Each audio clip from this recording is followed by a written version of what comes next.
One of the things that you have in your 12-point plan is reform entitlements. Yes or no, is Social Security a Ponzi scheme?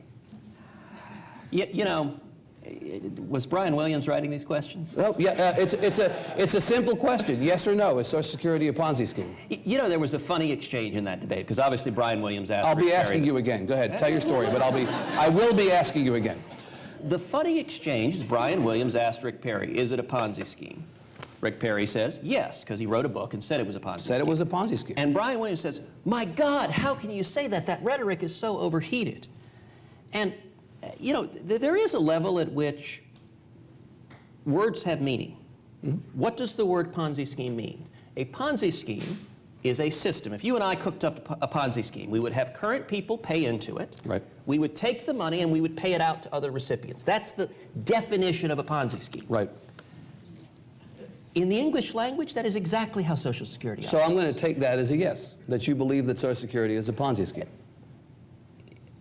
I think there is an effort to treat that as rhetoric, but there's no doubt that's what it is. But Mr. Cruz, let me be clear. I'm not criticizing the governor nor you for overheated rhetoric. I'm simply, since you say words matter, I'm simply asking, you're calling for entitlements to be reined in. You either do believe or don't believe that Social Security is a Ponzi scheme. I think Social Security is a vital bulwark of our society and provides important stability to millions of seniors. And it's a commitment we've made. And part of the reason why it's a loaded question is if you ask... Oh, I know it's loaded. And you know well it's a loaded question. If you ask, is it a Ponzi scheme? If the question is the mechanism using current payments to pay current recipients? Then the answer is unquestionably yes, and the fact that Brian Williams, that makes him sweat, it doesn't make the English language, it doesn't make words mean something other than what they mean. It doesn't make me sweat. Let me ask it a different way.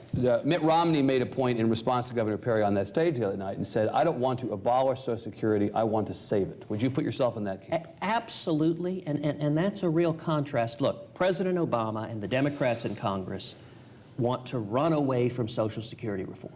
And if they do that, they are killing Social Security. I'll tell you, I am campaigning on fundamental entitlement reform.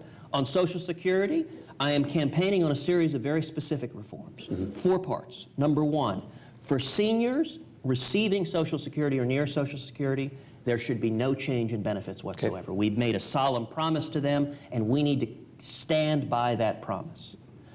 But for people of our generation, for younger workers, a lot of folks our age don't think Social Security is going to be there to begin with. They understand the finances, it's headed towards bankruptcy right now, and the politicians are showing no backbone to resolve it. For younger workers, we need to do 3 fundamental reforms. Number 1, gradually increase the retirement age. When Social Security was adopted, the average life expectancy was 62, and Social Security kicked in at 65. It was designed to be at the very later stages of life.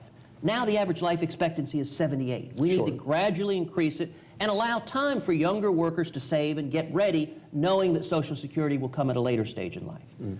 Number 2, Social Security benefits right now grow about 1% greater than inflation. We should have those benefits grow at the rate of inflation, not 1% more. Those 2 changes, you take compounded growth of growing 1% more every year, that solves the solvency problem in Social Security. But the 3rd change that I think is absolutely critical is to allow taxpayers to have a portion of the Social Security funds go to a personal account that they own and control. And the biggest reason for that is not even solvency. It's ownership.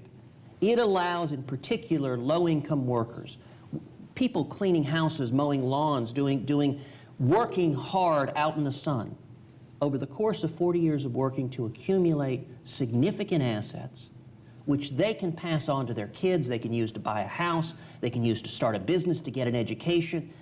The focus should be on empowering individuals, not empowering government bureaucrats in Washington. Okay.